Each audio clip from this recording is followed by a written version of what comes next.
We are just over 2 hours past the NHL trade deadline for the 2021 season, and I just have one thing to say. What a haul for the Boston Bruins, as Taylor Hall is a Bruin. That is correct. The former first overall pick from the 2010 NHL season, second overall, of course, being Tyler Seguin, who was drafted by the Boston Bruins, is now a member of the Boston Bruins as the Bruins acquire him from a trade with the Buffalo Sabres.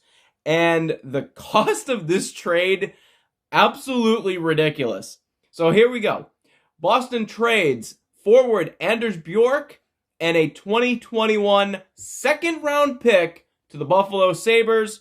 And the Bruins will get, like I said, Taylor Hall, left winger, and right wing / center Curtis Lazar from Buffalo.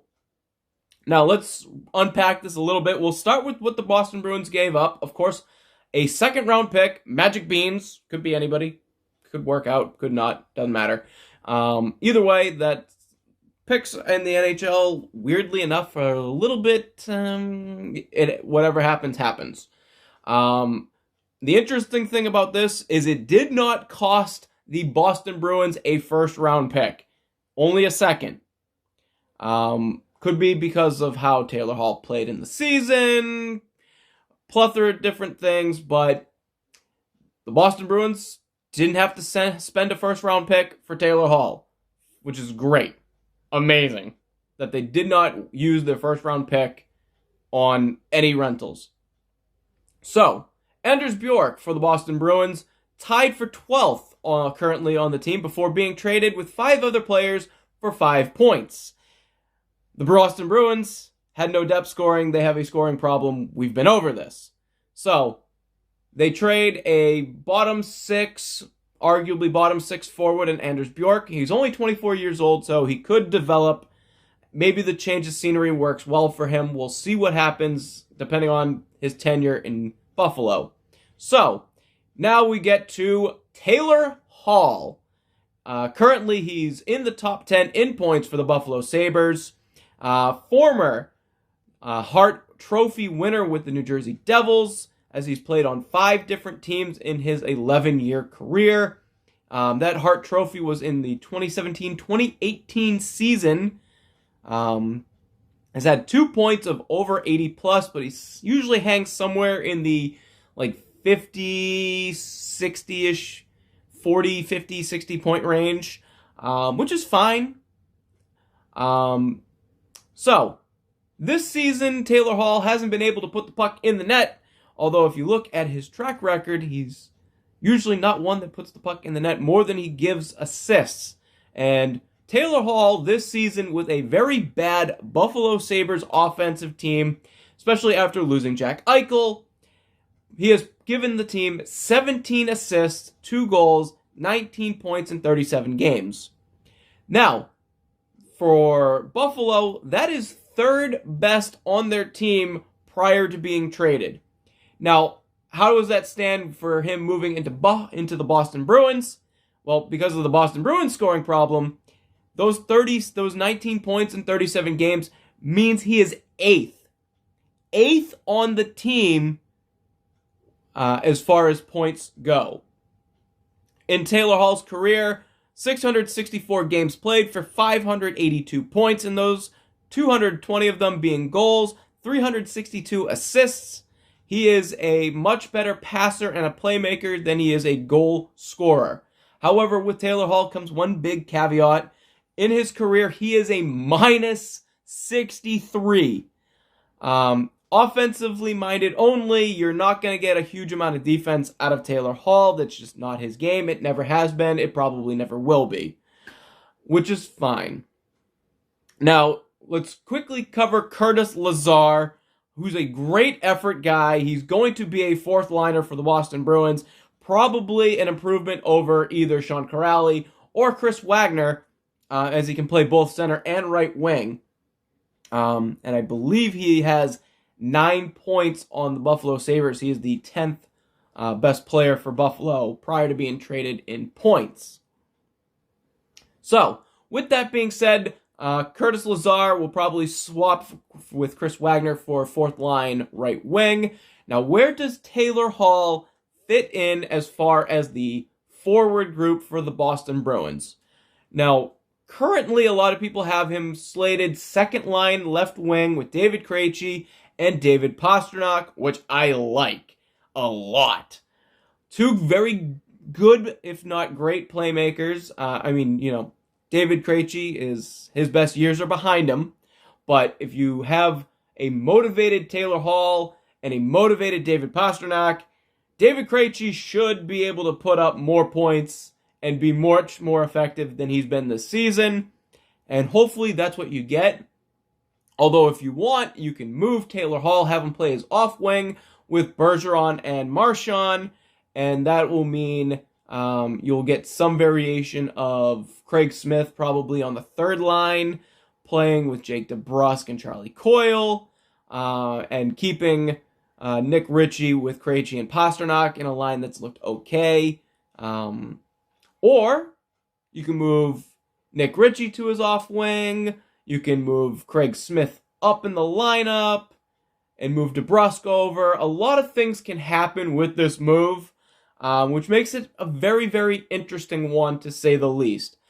If anything, Taylor Hall is a legit top 6 forward, which is something Boston desperately needs.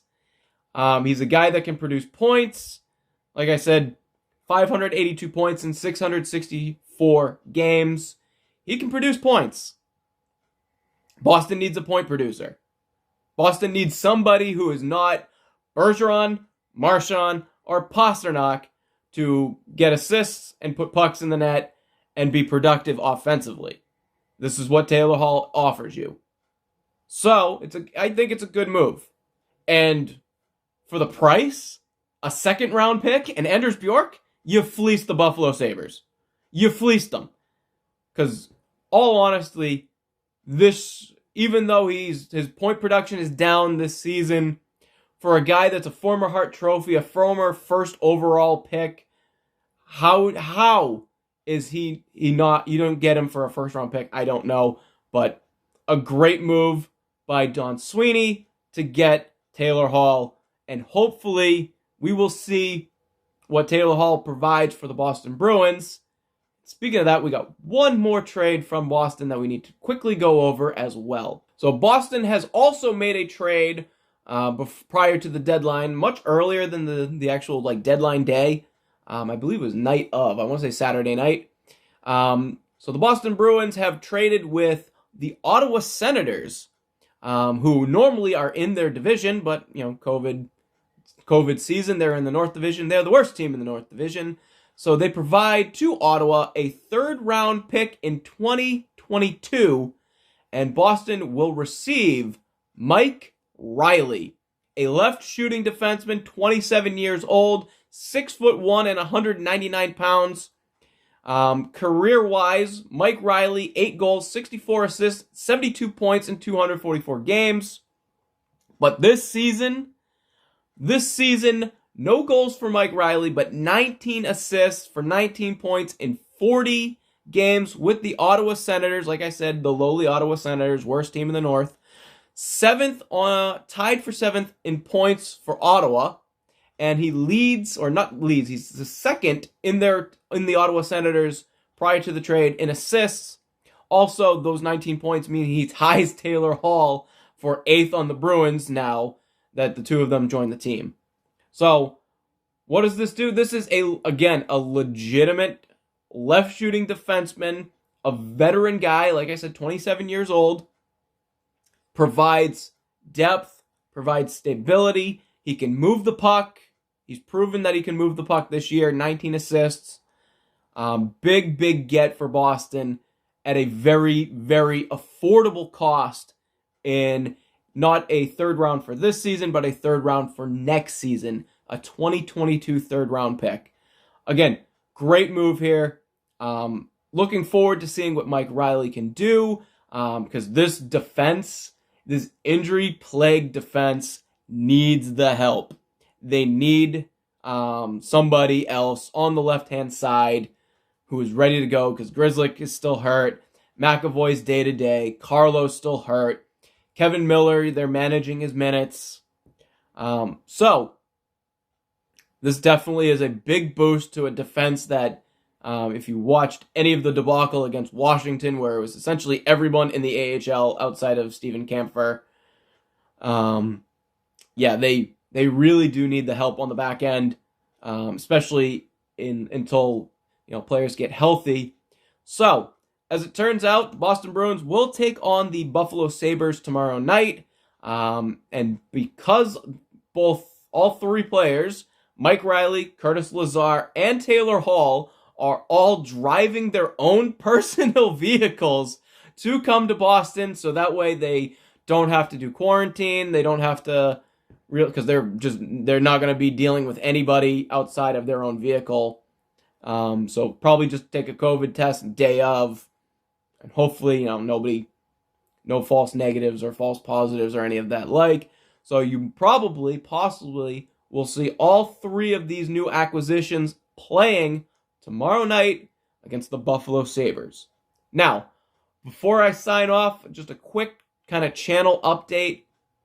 I know I have not been making any sort of content for a while now. It's been a couple of weeks since the last recap video that I did. I'm going to kind of change the format a little bit just because of timing issues.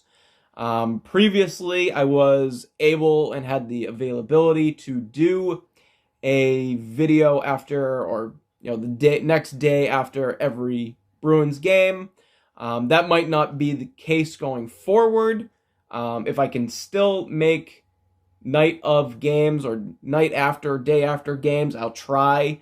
But I'm looking into more looking into going into kind of a weekly, 1 day a week kind of video, maybe more so on Saturdays.